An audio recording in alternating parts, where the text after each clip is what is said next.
स्थानिक स्वराज्य संस्थांच्या निवडणुका अजूनही टांगणीलाच। सुप्रीम कोर्टातील सुनावणी आता शुक्रवारी। सुप्रीम कोर्टाकडून निवडणूक प्रक्रियेला स्थगिती नाही।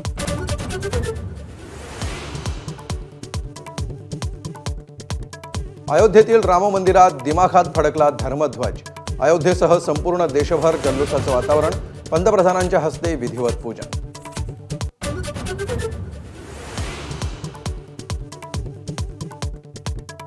शतकानुशतकाची जखम आज भरून निघाली। आता रामाला काल्पनिक मानणारी मानसिक गुलामगिरी संपवून टाकू, पंतप्रधान नरेंद्र मोदींची धर्मध्वजा फडकवल्यानंतर ग्वाही।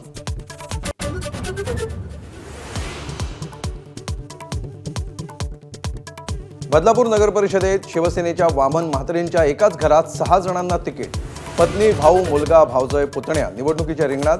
तिकीट वाटपावरून भाजपची टीका।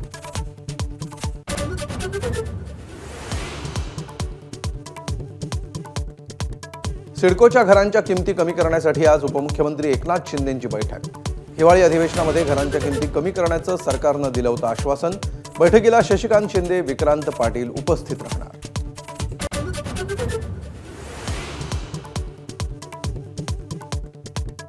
नवी मुंबईतील वाशी बाजार समितीमध्ये शेवग्याच्या शेंगांना 400 रुपये किलोचा दर।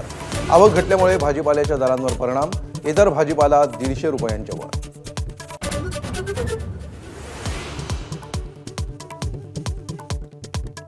भारतीय पासपोर्टवरून अरुणाचल प्रदेशातील महिला प्रवाशाची शांघाय विमानतळावर अडवणूक। तिन्ही इमिग्रेशन अधिकाऱ्यांकडून अपमानास्पद वागणूक। भारतानं नोंदवला तीव्र निषेध।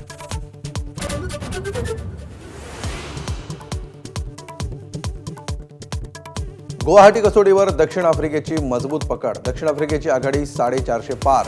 भारतीय फलंदाजांचा पहिल्या डावामध्ये फ्लॉप शो।